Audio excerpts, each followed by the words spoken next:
আসসালামু আলাইকুম। Unique schooling এর আজকের ভিডিওতে আপনাদের সবাইকে স্বাগতম। লাস্ট ভিডিওতে আমরা পিওএস ফর্মের একটা এক্সাম্পল সলভ করেছিলাম। এক্সাম্পলটা আমার এখানে তোলা আছে। তো ওই এক্সাম্পলে আমরা দেখছিলাম যে কিভাবে আমরা এসওপি থেকে পিওএস এ আসতে পারি এসওপি এর মাধ্যমে আরকি। তো এখন এই প্রবলেমে যদি আমি একটা জিনিস এড করতাম, যদি বলতো যে আমি এই যে এসওপি তে যেভাবে F of A B C D এটা রিপ্রেজেন্ট করছি, এখন যদি আমাকে পিওএস এ এইভাবে রিপ্রেজেন্ট করতে বলতো তাহলে আমি কিভাবে করতাম? একদম easy. Just F of A comma B comma C comma D, তো চারটা ভেরিয়েবলের জন্য। আর আমরা কি জানি পিওএস এর জন্য কি দিতে হয়? একটা পাই চিহ্ন দিতে হয়। দিলাম পাই চিহ্ন। আচ্ছা, জিরো আমার কোথায় কোথায় আছে ডেসিমালে? এই যে 3 তে আছে, 4 এ আছে, 7 এ আছে, আচ্ছা 6 এ আছে, 7 এ আছে, 6 7, আর কোথায় আছে? 11 12 13 14 15, 12 13 14 15। তাহলে একদম ইজি না? যদি আমাদেরকে কখনো এইভাবে দিয়ে দেয় তখন আমরা বুঝবো যে পিওএস ফর্মে দেওয়া আছে, তখন আমরা এইখান থেকে ডিরেক্ট ইকুয়েশনটা তৈরি করতে পারবো। তাহলে আজকে আমরা যে এক্সাম্পলটা নিয়ে আলোচনা করব ওই এক্সাম্পলের দিকে যাওয়া যায়।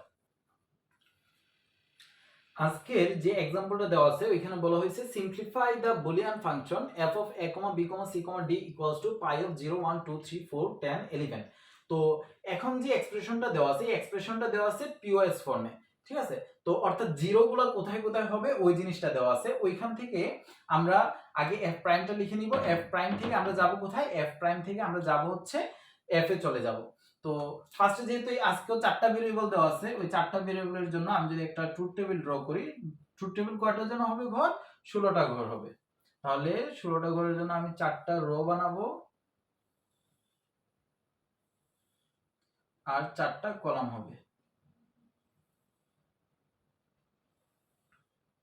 তাহলে এটা যদি হয় আমার এ প্রাইম বি প্রাইম, এটা হবে আমার এ প্রাইম বি, এটা হবে আমার এ বি, এটা হবে আমার এ বি প্রাইম, এটা হবে আমার সি প্রাইম ডি প্রাইম, এটা হবে আমার সি প্রাইম ডি, এটা হচ্ছে আমার সি ডি, এটা হচ্ছে আমার সি ডি প্রাইম। তাহলে এটা হচ্ছে আমার ডেসিমেলে 0 1 3 2 4 5 7 6 8 9 11 10 12 13 15 14।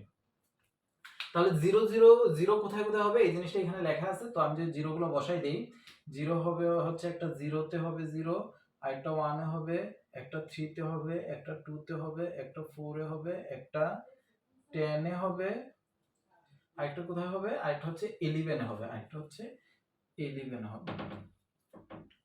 আচ্ছা, তো এখান থেকে আমি যদি আগে f প্রাইমটা বের করার ট্রাই করি, f প্রাইম অর্থাৎ এসওপি তে লিখবো আগে। আচ্ছা, এফ প্রাইমটা আমি কিভাবে পাবো? এফ প্রাইমটা এখানে তো অক্টেট হওয়া পসিবল না, যেহেতু 0 আছে মাত্র 7টা, তাহলে অক্টেট হবে না।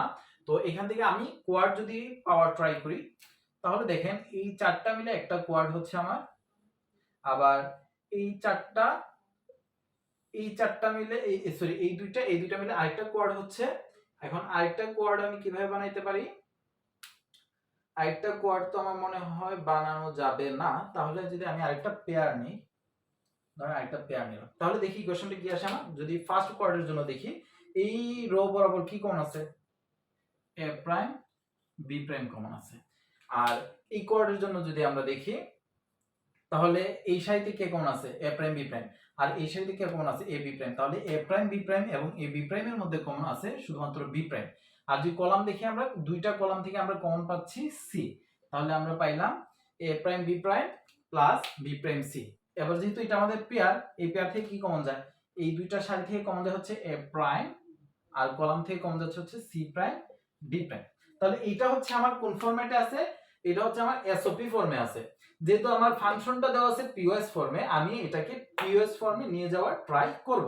আবার যদি আমাকে বলতো যে এই এক্সপ্রেশনটাকে তুমি এসওপি এক্সপ্রেশনে নিয়ে যাও, তাহলে এসওপি এক্সপ্রেশনটা কেমন হতো?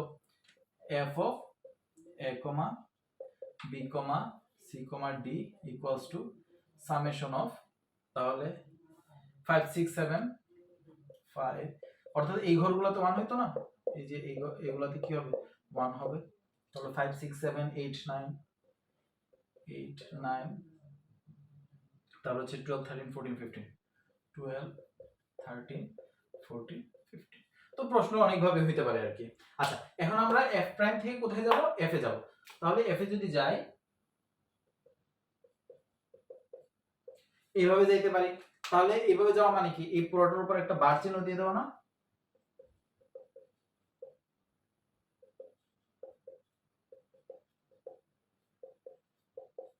বার চিহ্ন দিয়ে দাও।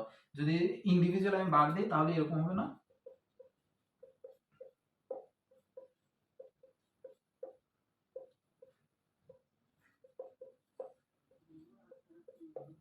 তো এটাকে যদি আমি আবার লিখি তাহলে কি হবে, a plus B B plus C bar a plus C plus D. তাহলে এইটা হচ্ছে আমার ultimate solution, B plus C prime A plus B A plus C plus D. হ্যাঁ এটা হচ্ছে আমার কি আলটিমেট সলিউশন। তাহলে আমাদের একটা প্রবলেম দেওয়া ছিল কি, পিএস ফর্মে জাস্ট বুলিয়ান ফাংশনটা দেওয়া ছিল এবং বুলিয়ান ফাংশনটাকে বলছে কি সিম্পলিফাই করার জন্য, সিম্পলিফাই করে আমরা পিএস ফর্মে ইকুয়েশনটা লিখে ফেলছি। তো অনেক সময় পিএস না বলে এসওপি তে যদি বলতো তাহলে জাস্ট এতটুকুতে থাকতো, যেহেতু পিএস বলছে আমরা একদম কমপ্লিট করে ফেলছি। আবার যদি আমাদেরকে বলতো এক্সপ্রেশনটাকে পিএস ফর্মে না লিখে বুলিয়ান ফাংশনটাকে কিভাবে লিখো, এসওপি ফরম্যাটে লিখো, তাহলে আমাদের সলিউশন হইতো কি এইটা। তাহলে আশা করি এই ধরনের যদি প্রবলেম আসে আমরা পারবো। তাহলে আজকে এতটুকুই, ধন্যবাদ।